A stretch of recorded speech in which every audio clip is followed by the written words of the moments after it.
Un istituto scolastico su due nel veneziano è sotto reggenza.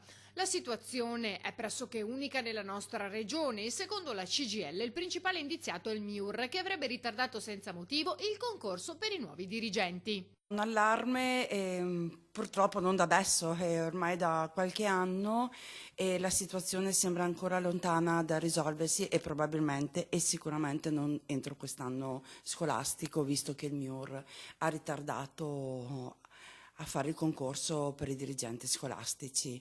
Hanno appena finito le selezioni, adesso vediamo, speriamo insomma che almeno si concluda per l'anno scolastico 19-20.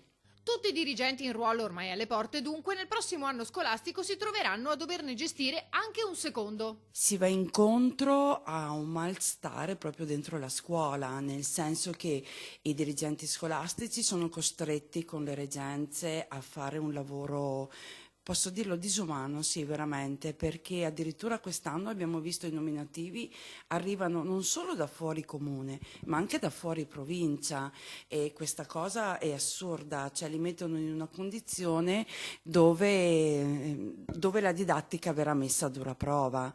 Oltretutto, mi permetto di dire che oltre ai dirigenti scolastici chi ci rimette è proprio il personale amministrativo, in primis i DSGA, i direttori dei servizi generali amministrativi, che anche loro a sua volta sono in reggenza perché i concorsi sono fermi dal 2003, non vengono fatti i concorsi.